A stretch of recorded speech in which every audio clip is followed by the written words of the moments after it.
Our guest today is Dani Saldo. Dani is a Filipino Canadian artist who creates music that effortlessly laments on young love and self-discovery. Moody, melancholic, and dreamy coming-of-age instrumentation complement the oozing nostalgia of her honest, hyper-vulnerable, and conversational lyrics. Dani's song All I Need was featured on Anna Kendrick's movie Alice Darling, and several of her collaborations have been used in Netflix's Love is Blind and MTV's Teen Mom OG. Artist cuts include Jillian May, Harley Hugh, as well as Arcana's viral hit Stockholm Syndrome, performed by the dance studio Alien in Korea. Dani's debut EP, Everything I Couldn't Say, comes out early next year, and it explores her experiences with grief, disability, love, and mental health. Dani, thank you so much for taking the time to be here today. Thank you for having me. So let's start from the beginning. Where did you grow up? What was that experience like? I grew up in Guelph, Ontario, Canada. I was born in Manila, Philippines, but I left when I was 4 months years old. I left when I was 4 months, and it was a very interesting exodus story, but I grew up in the suburbs of Canada. It was very strange growing up because I didn't really realize I was Asian until I went to school and I was just the only person of color. There was like me and three other Filipino kids, but I was always called their name. So that was very strange to me. Yeah. Yeah. You said it was a very interesting exodus story. Did you want to expand on that? So a lot of Filipinos, when they move from the Philippines to another country, they often leave their kids behind because their passports don't make it in time, or it's just hard to get a kid a visa. So I was born a little earlier than they thought. They had trouble conceiving me. But then when I was born, they basically had from April till August to move to Canada. And if they didn't move to Canada, their visa would be revoked and they'd have to try again, which was hard because they were doing it the 4 years that they were trying to conceive me. So when I was born, my dad took a gamble. Everyone was like, no, it's fine. People do this all the time. Just leave your kid here. We'll take care of her. It's fine. Then you can come back for her. And my dad was like, literally, the point of me going to Canada is for my kid. Why would I not take her? I think my dad's just a badass because he went back to the immigration office, one, to get my passport. And normally it takes a year for newborns to get their passport because something about birth certificates is hard to get in the Philippines. So he bribed an officer, like a mayor, to get my birth certificate so that I could get my passport. And then he returned his application to immigrate to the Canadian embassy. And they were like, are you crazy? People are fighting so hard to leave Philippines and you're just giving it back so you can take your child back? And then my dad was like, yes, exactly. So he turned it back, just crossing his fingers, hoping that the lottery would let me come to Canada with them.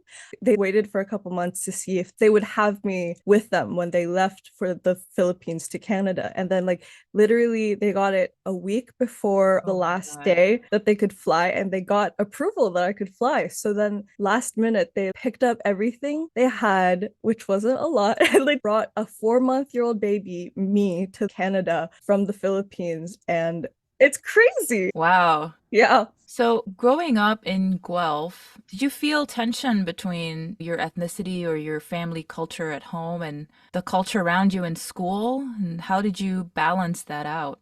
It was very difficult, I think. Just the classic taking like noodles, like I'm Filipino, so I took pancit to school, sinigang, which is a beef stew with rice. And a lot of my friends were eating sandwiches and potato and pasta. I feel like every Asian person has gotten the, ew, you're eating worms. What is that? Your food is so stinky. I went back home after somebody was like, ew, Danny's eating worms. And I was like, Mom, I want white people food. Why won't you make me white people food?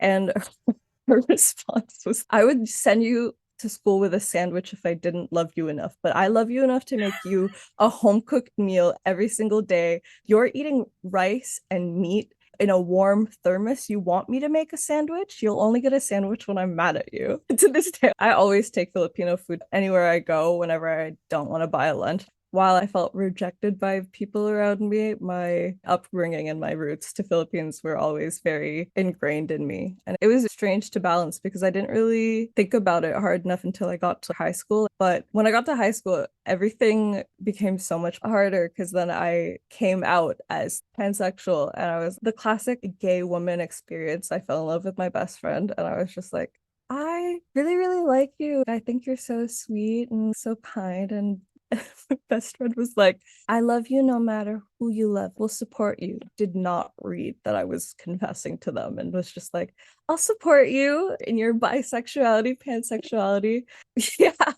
I think growing up as a first generation immigrant, there just tends to be a disconnect between the kid and like the parents because at some point it's kind of uncomfortable because you moved here so that I could have a better life. But then sometimes I feel like moving to Canada and immigrating in general, I think is such a trauma and such a culture shock that it either like binds you together or it separates you. I'm the eldest Asian daughter in the family. So that comes with a backpack of starter pack experiences. And I think both can be true in that you can feel close to your family and close to your roots, but at the same time feel very distanced. And I feel like for a long time, especially because I was pursuing music and my parents were like, the classic, be a doctor. There was a lot of pushback and it took a long time to get to where we are. The feeling of otherness, just the perpetual foreigner feeling, is one that I haven't shook. And I think my parents also haven't shook. But for me, because I grew up in Canada, I'm a lot more liberal than my parents are. Well, they're still pretty liberal, but there's so many things that we intersect about and also fight about. I watched Everything Everywhere All at Once, best movie ever, in my opinion. And that is kind of like what my relationship with my parents is like. While we both speak Tagalog, sometimes when we're talking about love and connectedness, they're speaking a completely different language than me. And I'm like, I need you to meet me here. And then they're like, I literally brought you here. Is that not enough? And I'm like, no, sorry, no. How did they take you coming out as pansexual? Were they supportive? Bad. Oh no. Like it was difficult at first, especially because I was a very difficult teenager to have. I really struggled with mental health. So that was their first concern. And then when I started adding being into women and stuff like that, it was something that they couldn't really accept. And I think it's still a sore spot because my parents are Christian people.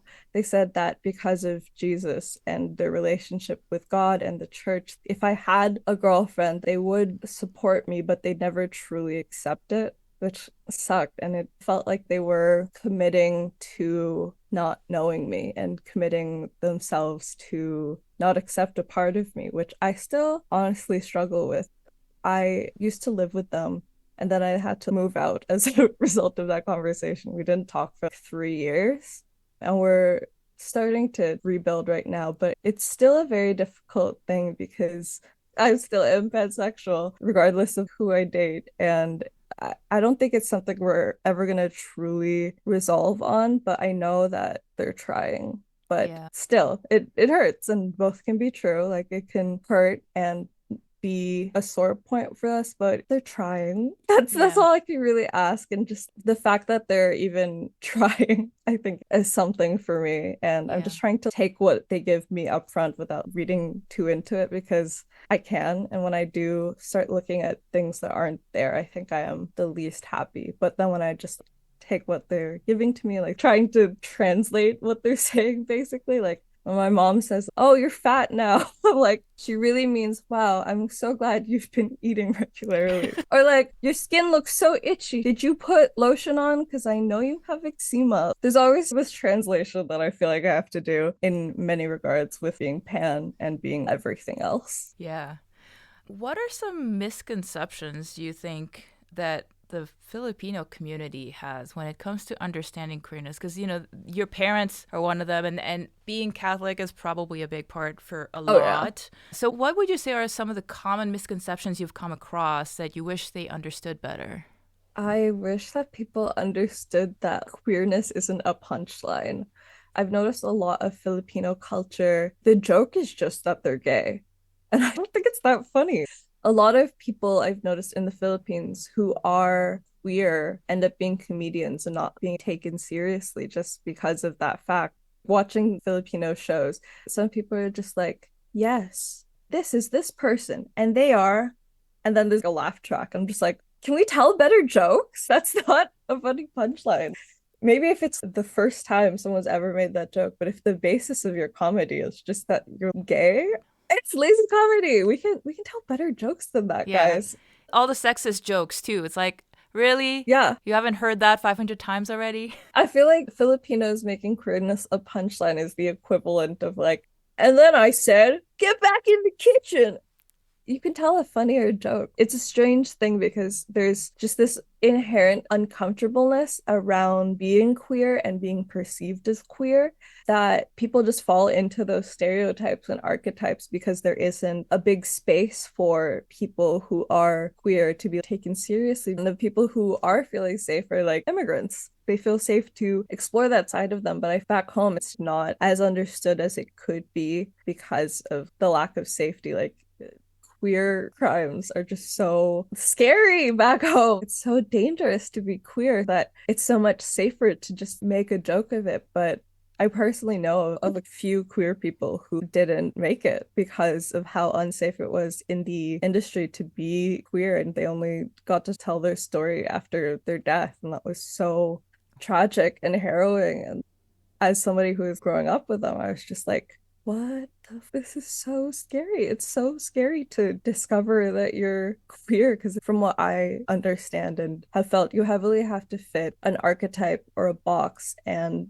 sometimes when you try really hard to fit that box, you essentially cut off parts of yourself, and fitting into that box can hurt and comes with so much pain and cognitive dissonance, especially when you're not being true to who you are and you're living for other people. I really struggled with that, being queer and getting to make queer friends in the Philippines when I lived there for a little bit. And it was really hard.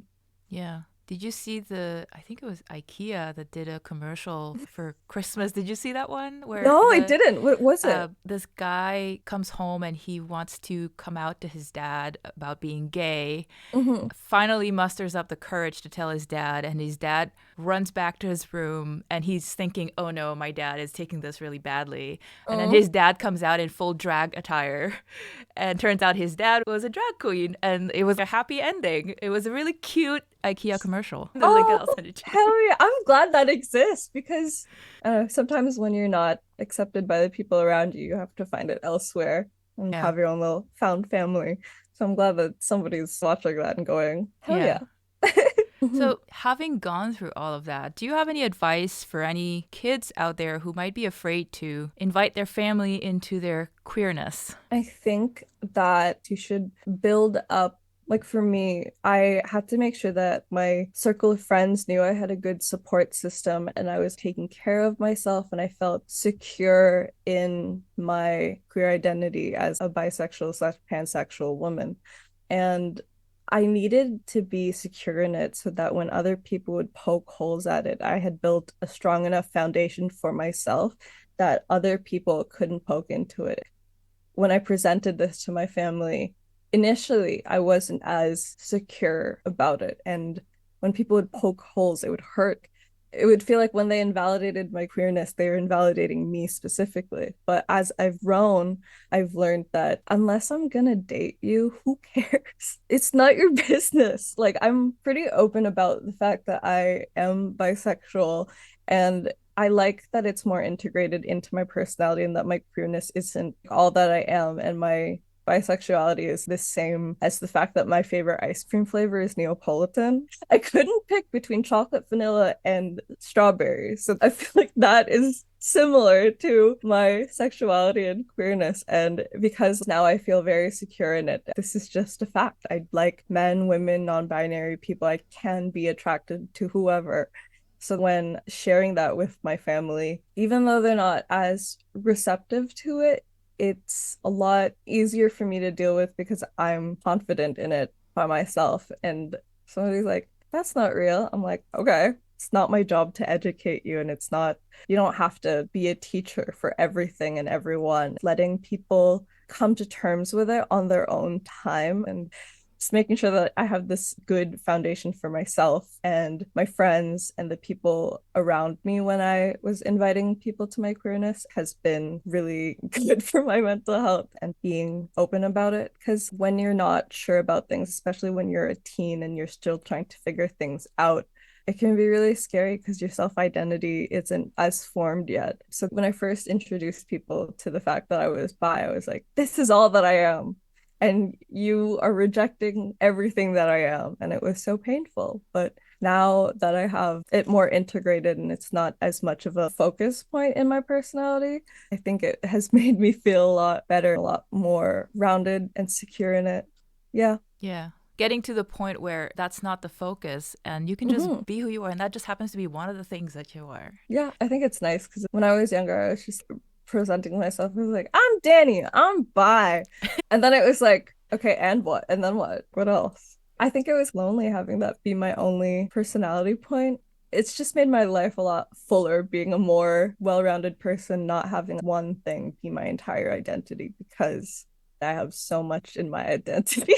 Yeah. And I think part of it probably is at that point, you were just trying to be accepted for that part that you were so insecure about. Yes. And ironically, it's a lot easier for people to accept things they don't know or people they don't understand Yes. when they get to know you and the other facets of you that they can relate to. And then it's easier for them. I So, think that kind of thought process is really helpful when it comes to my other identities. So that, like, when people meet me and they get to know me and they become friends with me, they are friends with me because, I don't know, I'm a you. good friend, I'm fun to be around.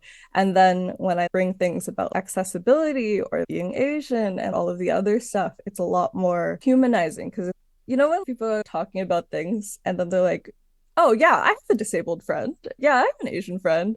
I like the fact that I get to be that person for them just by being their friend and just by existing and taking up space. I think it's really cool. Yeah, it makes it more relatable to them to know someone personally who's affected by these things. Would you like to share a little bit about your disability and what that journey has been like for you?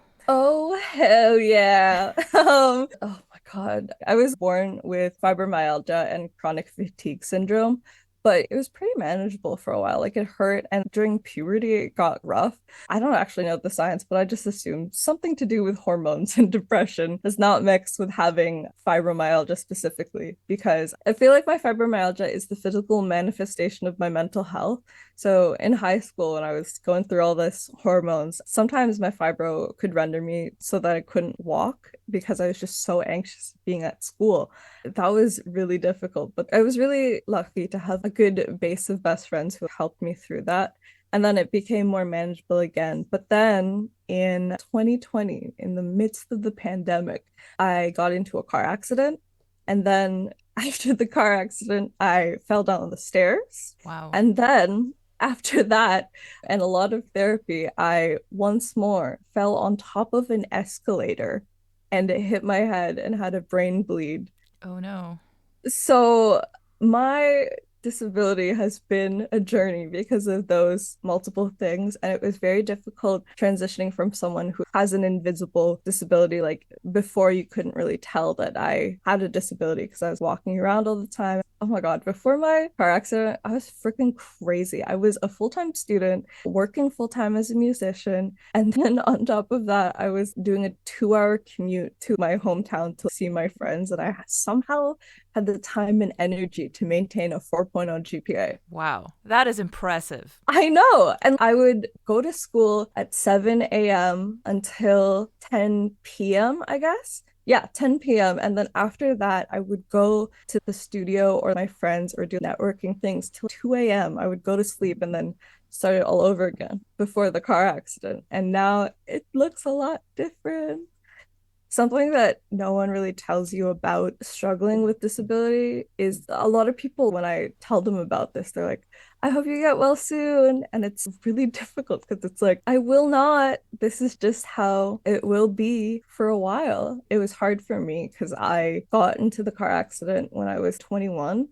So I was in my sophomore year, I think, of college. So I didn't get to finish because of how intense my brain injury from it was. So I was really breaking up with myself and breaking up with the idea of what my 20s was going to be like. And I had to grieve that version of myself because the version of myself that came from the accident is so different of how I thought things were going to go. I didn't think that somebody would have ran a red and hit me with a car. The actions of one person can affect so much of your life that you don't even consider until you have to deal with it. I was like, yeah, in my 20s, I'm going to travel, I'm going to work a lot, I'm going to hang out with my friends and date. But no, in my 20s, I will be spending a lot of time in the hospital and spending a lot of time getting better, learning how to walk again, learning how to talk again, learning how to read again, and a lot of things that people just haven't really done. So it's been a very strange journey, but it's one that I want to be open about because when I was going through this, there was nobody talking about it. I was just in the dark by myself. What the fuck? What the fuck is happening? Like, how do I deal with this? If I can't be the person I want to be, then what? What does that look like, being the person I want to be? Like, where do I go from here? It's still a journey and a process. Have you figured out some of those answers to those questions? Who do you want to be? At the end of the day, I just want to be me. I just want to be the most me I can be. And if that means that I use mobility aids or I take a little more naps than average 20-year-old, so be it. I am trying to fight my internalized ableism and redefine for myself what being in my 20s is like. And I think at the most, I want to be kind. I want to be nice. And I want for people to meet me to go, wow, she's really nice. And I want to be known as talented and successful, which that one I've been struggling with because managing being someone who's a creative and in the creative industry and being disabled is difficult because, dude, I hate grind culture. Grind culture is just ableism. There's no way around the fact that grind culture is just ableism. I don't exist to work. I exist to live. And if working is the only thing I do, what am I working for? What is the end goal? And so I've been really navigating my relationship to working because I used to be, as you heard, the kind of person who only worked, and that was my only personality trait. And that just really was not healthy because then I never saw my friends and I completely disappeared from the face of the earth. And I'm still struggling with it because I really want to work. The Asian child in me is like, if you're not working, you're lazy. But then if I push myself too hard, I will not function and I will see the repercussions on my body. So I've been trying to think about the fact that resting is working. Like it is work. Recently, I got into another accident where I slipped and fell and hit my head. Oh I had no. another concussion. So I was in physical therapy and I do vision therapy because my eyes are weird because of all the bonks I've had. And we were sitting there like, what do we do? Like, we can't push your brain too hard now because you've hit your head. You have to rest. We can't do anything right now. And I was just so bummed out because I was like, oh my God, if I rest, that means I'm going to make no progress for a month until I'm better again.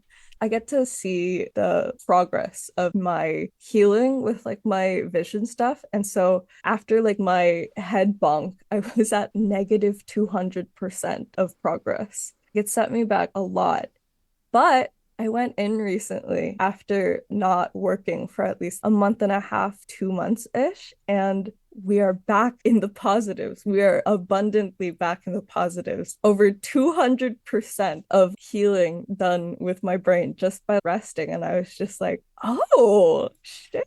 Like, rest is healing. Sleeping is magic. I literally healed my brain by taking naps and not doing work and going out to see my friends. And it healed my brain literally. And I think that was really helpful in redefining what my response to grind culture is. My response is resting is magic, resting is working. And it is just so helpful and so underrated. If you're working all the time, maybe try working at resting because I've been able to enjoy so much just because I've been trying to have more work-life balance. And I'm just so lucky that I'm in a place where I can do that. Basically, it's time to rethink capitalism as it is now. I just think we should go for socialism because literally, why not? I don't understand. Yeah. Why not let people have their basic needs? Is this controversial? Apparently. Apparently, that's far left, which is like Which is crazy to me. basic human needs, really? As someone who's disabled, welfare is barely enough to meet your basic needs. But then I remember in the pandemic, suddenly, after years of being told that universal basic income is impossible because where would we get the money from? In Canada, people were getting something called CERB, which was $2,000 every month just to help meet your basic needs because we were in a pandemic, which was a slap in the face to people on welfare because people on welfare were only getting like a grand. The money had been there the whole time. At any point in any time, you could just be magically disabled, and then you have to fight a system that is essentially going, your basic needs and your contribution to society are not worth it. Find another way. And so most people try their best, but it's very hard to get your basic needs met if you're not in a position where you have the support or the financial background or the generational wealth. And so it's just made me so much more far left. But the government was able to do it. So why not continue doing it? What's the holdup? Just give people their basic rights. Yep. Well, it's no better down here. I can tell you that. Yeah, I've heard it's a lot worse. It is. But that doesn't mean you guys shouldn't do better either. Yeah, especially with disability, like your cost of living as a disabled person is so much higher than people without a disability because you have to take into account physical therapy and medicine and then chiropractic treatments, and welfare just doesn't even cover rent. Not to mention that you have reduced hours that you can work. Oh yeah, if you can work. Yeah. Like, and then there's this disgusting little thing that the Ontario government does where if you make anything over a grand, they'll take it out of your welfare payment.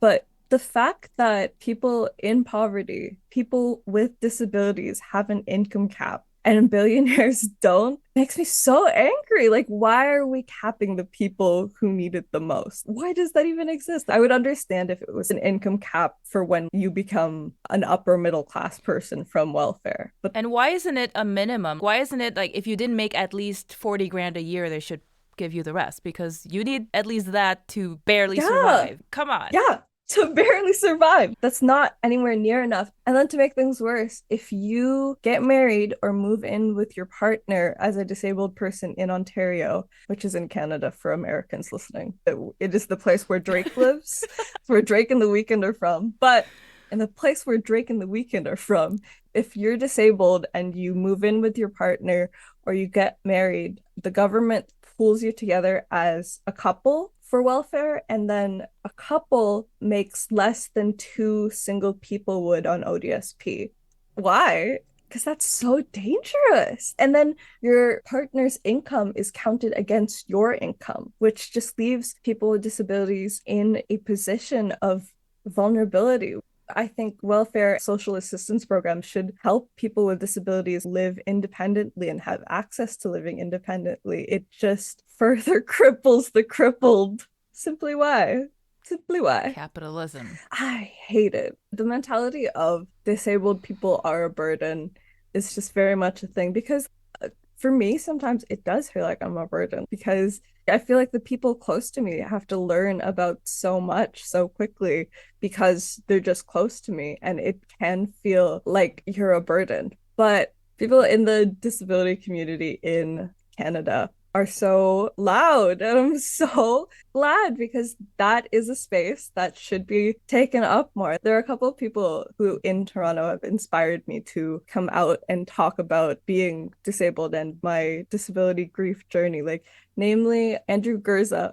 He's a very cool disability activist who I got to be on their podcast, and they were just so open and honest about their journey and their experiences in a way that I hadn't seen before. And such a force, taking up space unapologetically, and said all of the little things that I was too scared to say, and just says them on a regular basis and takes up space. It was so cool to see someone like that just talking about their experiences. Also, there's a model that I saw all the time. Her name's Rachel Romu. I don't know how to pronounce anyone's name. But Rachel, I saw her do runway walks with her cane and campaigns where she was modeling with her cane in the Roots ad and she had the cane. And I was just like, oh my God, is being disabled hot?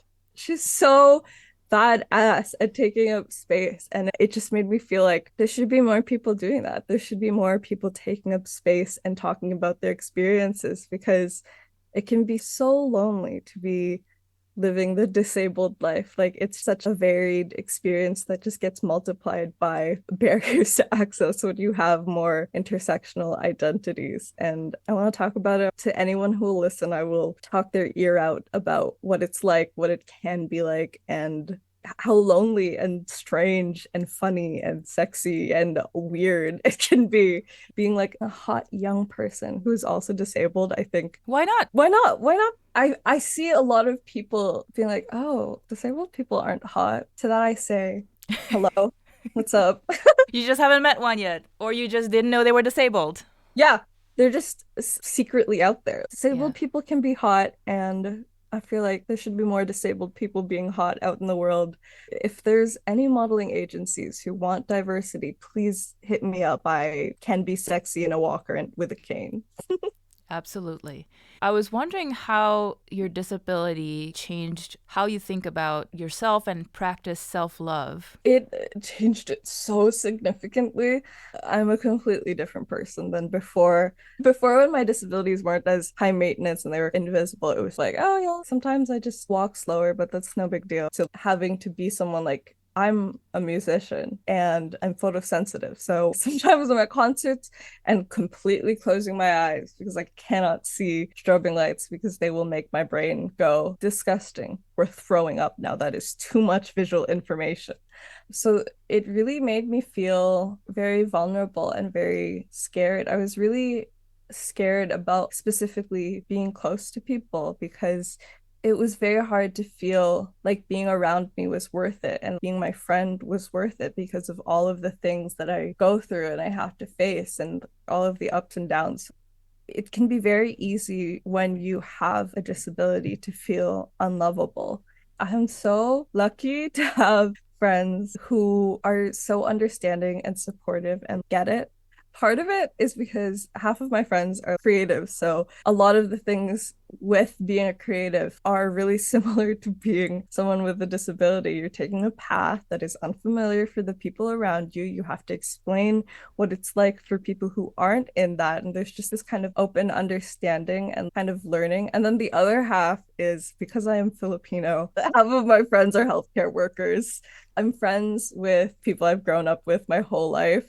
And one of them is a physical therapist, one of them is a med tech, and then the other one is studying to be a doctor. And so it's very easy to be disabled around literal healthcare workers. They also happen to be my best friends. And it's honestly just having a community that gets it because I really struggled with the transition from being someone with an invisible illness to someone with a disability because a lot of my identity was based around the fact that I could work hard and I could work well and I could work all the time. And so when that changed, I started to lose a lot of friends. I wasn't as close to certain people as I was before because they just didn't get it and they just didn't take me seriously and they thought I was a mess or too much. And it hurt because it was like the bisexuality thing again. You don't like me because you don't like this facet of me. And in that aspect, it was true. And it was very hard to like deal with and feel secure about letting people in. I think when people meet me at first, they see me and it's like, wow, she's so strong and she's so put together and blah, blah, blah, blah.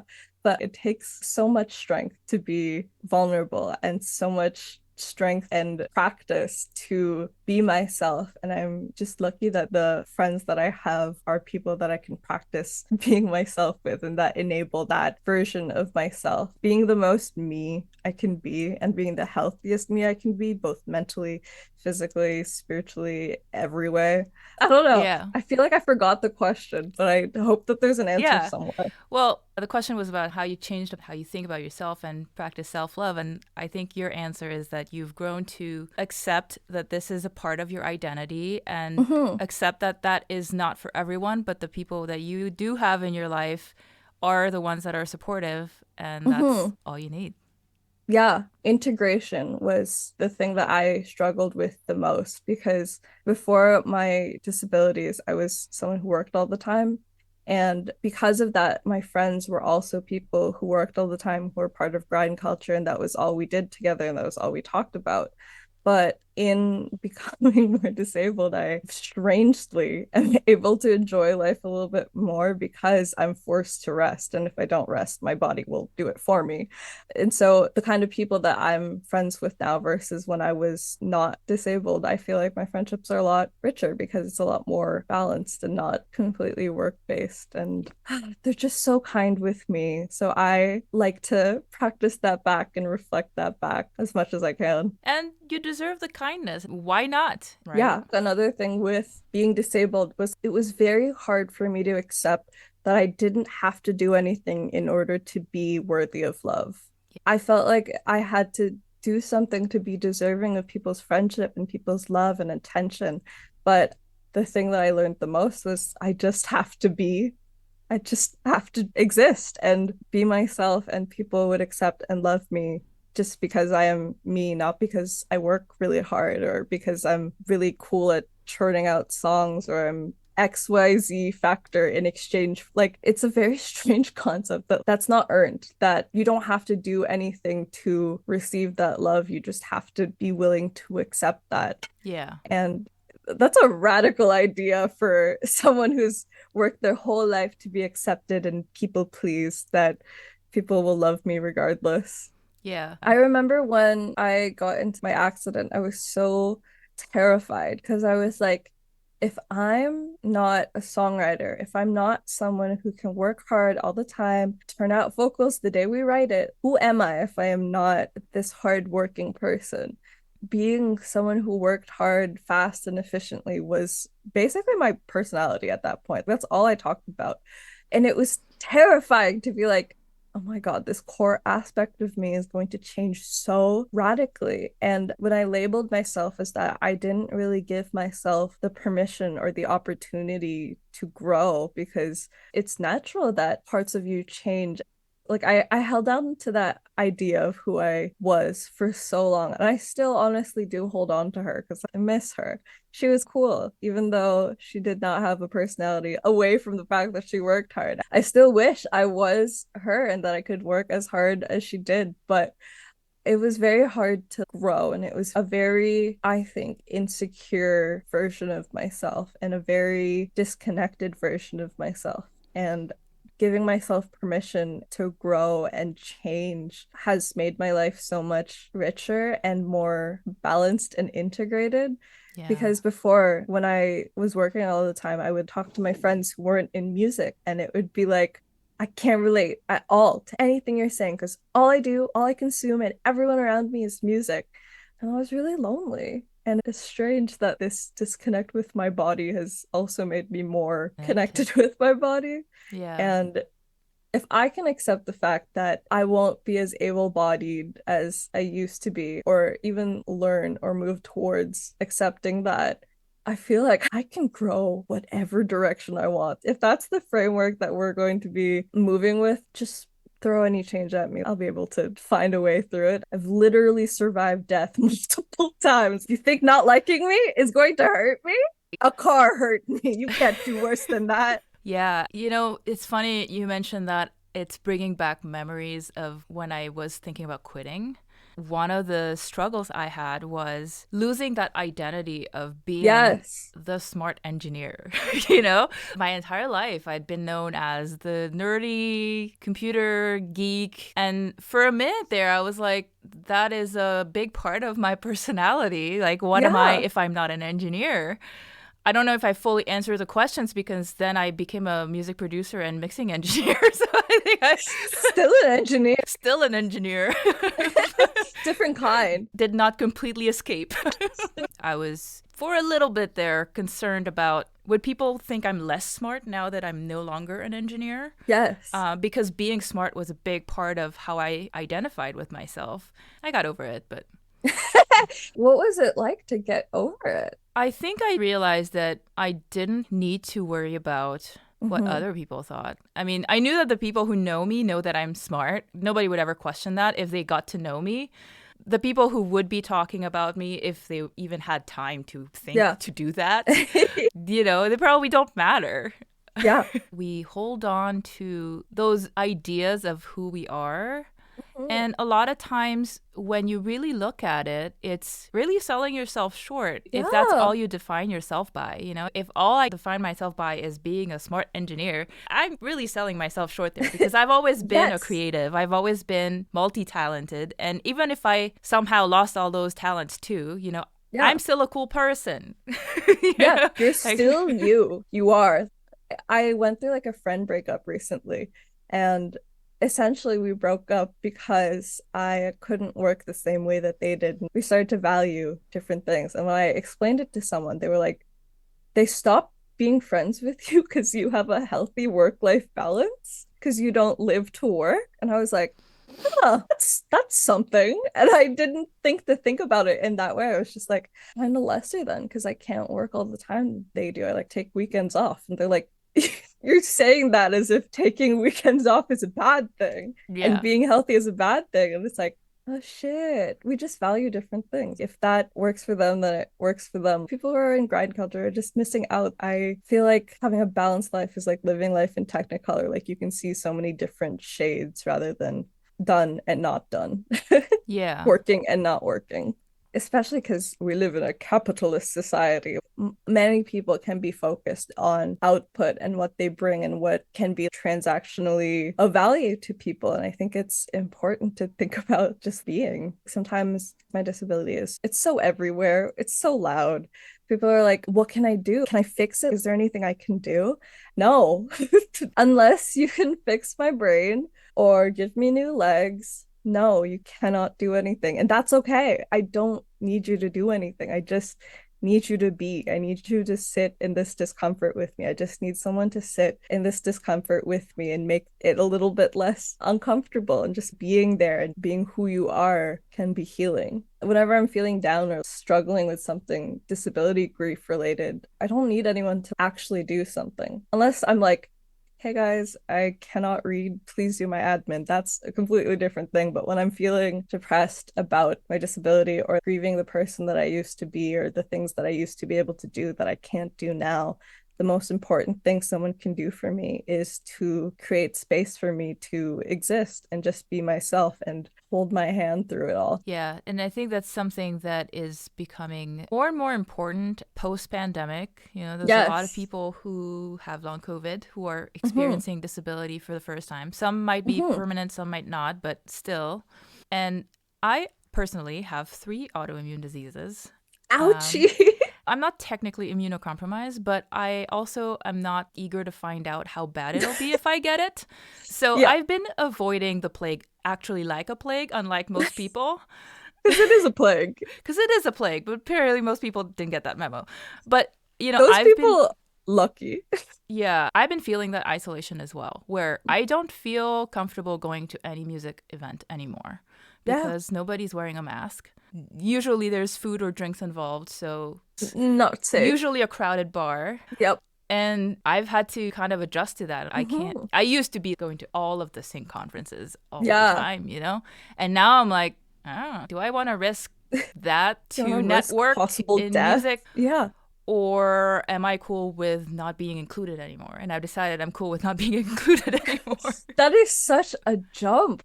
Because I also have been like struggling with it takes so much energy to go out and physically meet people that I've just been like cost analysis. Am I okay with not being included? Am I okay with not going to every show ever?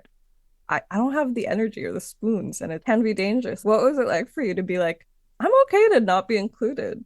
Again, this is ableism, right? A lot of people are like, Well, I'll be fine if I get COVID. Not thinking about the people who might have elderly people at home, who might have young Mm-hmm. children, who might have immune diseases, who might have other Yeah. complications. Yeah. Don't care about them. I'll be fine. And to me, that really spoke to what their priorities are and Yeah. very, very obvious ableism.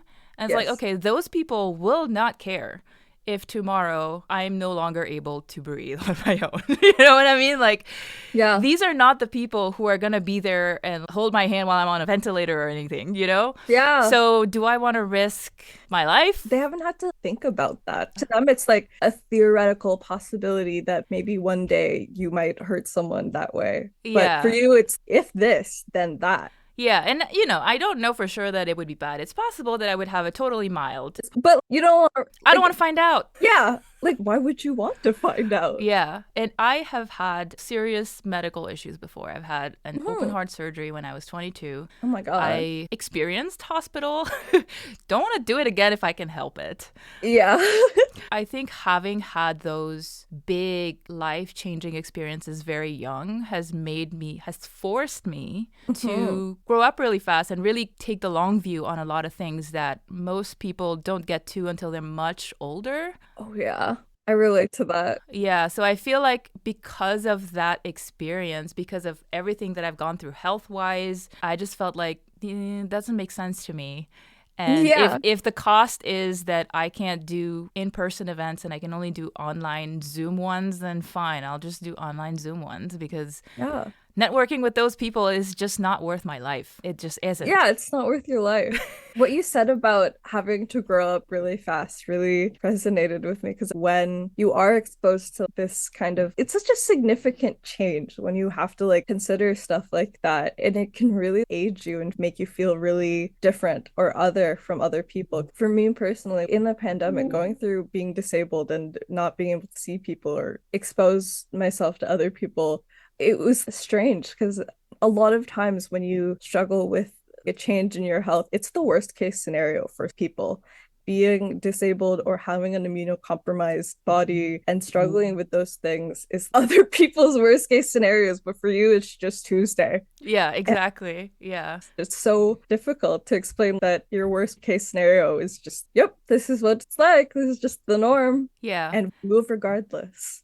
I found that the silver lining in having had those experiences very young is that I've grown very comfortable with myself. Hell yeah. And I have come to a point where I feel like no matter what life throws at me, I'll be fine, you know? Yeah. I don't think many people are at that point, and you don't get to that point until you've gone through some shit. Yeah, literally. I 100%. Life has literally thrown a car at me. Yeah. So I have hit rock bottom several times, and then I've hit lower than rock bottom several times. And you literally can't fuck with me. What could you do to fuck with me when I have gone through so much adversity at a young age? Yeah. You don't like me? Whatever. Like, the escalator that I fell on didn't like me. And what? I survived that too. I can survive you. Yeah, definitely. So you seem to be playing shows quite regularly. What are some things that venues and tour organizers could do to make your life easier? Oh my God. I feel like that's a long so list, but go much. for it. It's such a long list. Okay. When it comes to like venues and shows, I've been taking the approach of a frog in boiling water. Hi, I'm the artist. This is what I'm doing. And them getting to know me as a person and as an artist before I'm like, bam, accessibility. But by boiling them in and exposing them to just me as an artist and me being like someone who responds good on time and will be there when they say they'll be there, I just put that forward. Like, I'm a good professional first and foremost. And then when you're comfortable, bam, I have a walker. Please don't give me stairs or I will cry. I will cry and cry. And then, like, when I've established that I have accessibility needs, and in this circumstance, I feel like I have to like earn accessibility, which you shouldn't feel like that. But unfortunately, it is that way because I've had experiences where I have to pull teeth for places to be accessible. But I've been very lucky that when people don't listen to me, I have very good allies who will enforce the listening. And so for me, I just wish that, like, why do we need strobe lights? Please explain. Yes, it looks cool.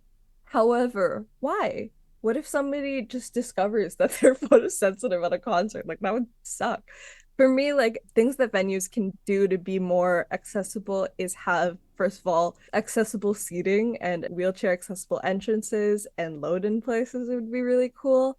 But then also not charging people for accessible seating. I've gone to concerts and had to pay more to sit down because seated cost more and standing didn't, and that sucked.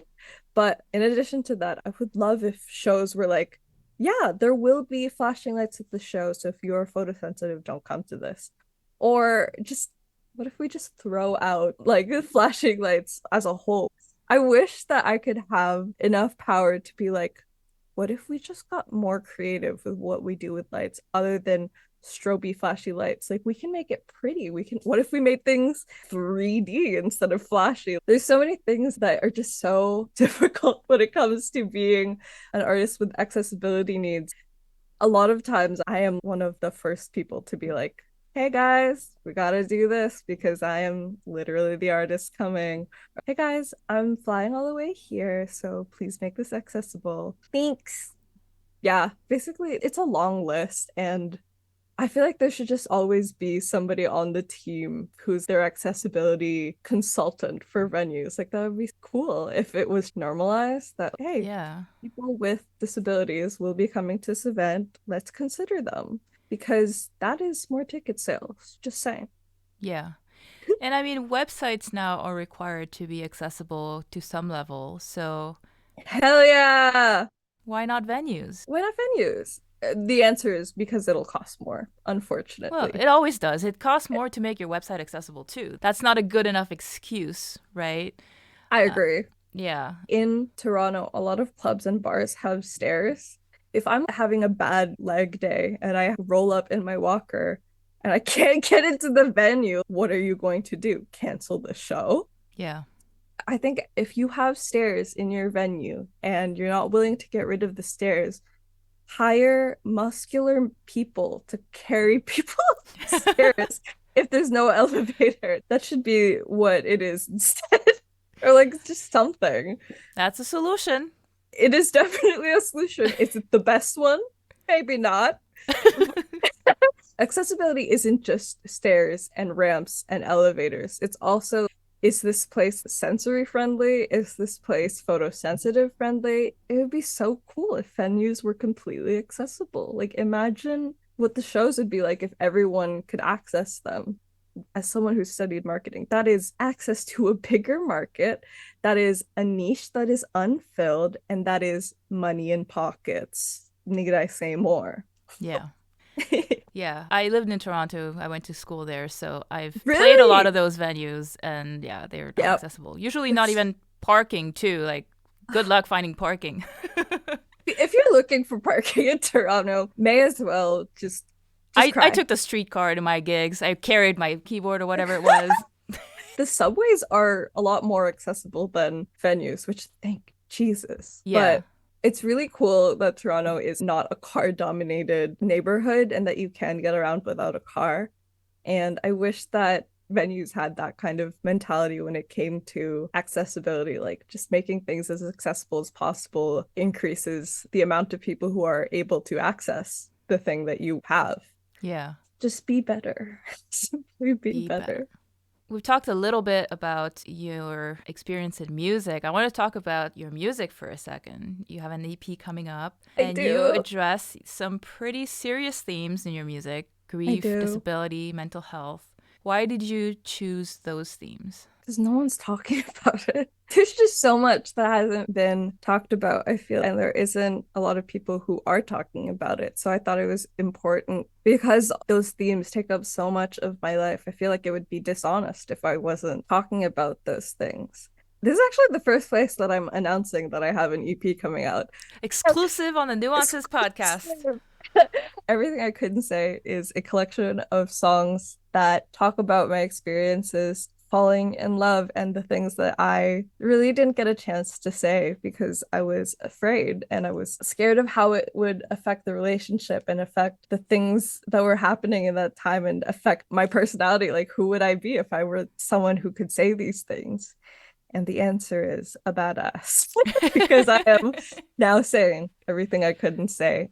I wrote it when I was going through a pretty complicated breakup. It wasn't a bad breakup per se, but we both knew that it wasn't going to work and that if we continued to be together, we would only be prolonging grief and the inevitable. And so when you break up with someone who's your best friend and you break up because you know it's the best thing, it's such a different experience than I hate you. You are the worst person ever. I can't relate to people who are like, I hate my ex. My ex is the worst person ever. Because I'm like, the people I've been in love with have been such lovely and wonderful people who have been the source of inspiration for me.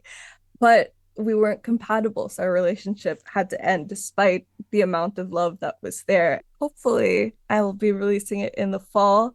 I talk about friendship and love, a little bit about grind culture, and some of the songs sound like I'm talking about breakups and love, but they're actually about me breaking up with myself and what that's been like. So if you're a type of person that likes reading the lyrics, it may punch you in the gut. But I have a bunch of songs that are going to come out this year. And I'll have at least one single coming out with this program, Music for Social Change with Art House. And so with them, they're incubating me as an artist and helping me grow and release a song about a social change cause, which for me is being disabled. And so I'm going to be talking about disability grief and just trying to take up more space as both an artist and as a person. And it's been a very strange journey trying to figure out what being a disabled pop star looks like for me. Yeah. But I hope people listen to them. Awesome. Who are you writing for? What do you hope they will get out of your music? I think the thing that therapists do really well is make very difficult experiences palatable to their client. I think that's so cool. And I wish that maybe my music could do that for someone and have this really varied and difficult experience be more accessible and palatable and like something that you can just casually bring up in conversation. That would be really lit. While I'm writing for other people, I'm also just writing for like my inner child. I'm singing and saying all of the things that I wanted to hear growing up. I want people not to feel alone in their experiences and know that if you are having literally any feeling ever, someone is also having that feeling. Like experiences are both unique, but also not because somebody is going through a version of what you're going through. And I basically just want people to go to therapy and listen to my music at the same time. I want to be brought up in therapy sessions. There's so much you can learn about yourself through another person. And I think therapy is exactly that. But it's a safe place to experiment and grow and explore through another person's lens. It's just so sick. You can learn so much about both yourself and other people. And I think having someone to sit and sift through yourself with is just so invaluable. Yeah. And I think the self-reflection also leads to what we were talking about, where we're much more comfortable with who we are, no matter what life throws at us. It makes you a lot more resilient, I think. I agree. Whereas, because it's a foundation. Yeah, because it forces you to reflect on yourself and on your thinking processes and what maybe isn't serving you. Yeah. Oh my gosh. I grew up with like trauma. So what worked for me as a little kid, as an adult, has not worked anymore. We are not in that situation anymore. And some things that you learn as a kid don't work in the adult world. They hurt you. Unlearning those things is so important. And had I not gone to therapy, I wouldn't know the ways that I'm actually hurting myself and hurting other people. I just think knowing about that, it's so important. And some people, unfortunately, never learn that. Yeah. All right. Well, we like to end this interview with our rapid fire questions. So these are one word or one phrase answers. You don't have to explain, but you can if you want to. Sick. Are you ready? Let's go. What's an Asian food you should like but don't? Halo halo. I just don't like beans. What's an Asian food that you'll never get tired of? Sinigang, classic Filipino home comfort food. What was the first language you learned? I learned Tagalog and English at the same time. I like had to go to a speech therapist because my parents thought something was wrong and they came back with, no, your kid's just bilingual. They're like, does she have a speech deficiency? No, she's just bilingual. That's funny. What is your favorite song off of your upcoming EP right now? Oh, that's so hard. Okay, I'll phrase it differently. What is a song that will likely be underrated? Oh, okay, Sweet Tea. Because at first it's just this calm, sweet ballad, but for some reason in this calm, sweet ballad, we decided to put a post-rock outro, and it's so much Ooh. fun to play live. That's awesome. And finally, who is inspiring you right now? Damn, everyone. Literally, all of the people that I am friends with inspire me so much. Okay, two people. One, my biggest artist inspiration right now is Rina Sawayama. She is my mom. She's not literally my mom, but like emotionally, she's my mother. Second, one of my best friends, Arcana, is such an amazing artist. She just moved to Toronto. She's making moves. And I saw her perform live recently, and I was like, you are so cool. People literally have no idea what is coming to them. You are so cool. Probably the coolest person I've ever known. And I'm so excited for you to blow up. I love her. That's awesome. Well, thank you so much for taking the time to chat with me today. It was such a pleasure talking to you. Thank you for having me. This was so much fun.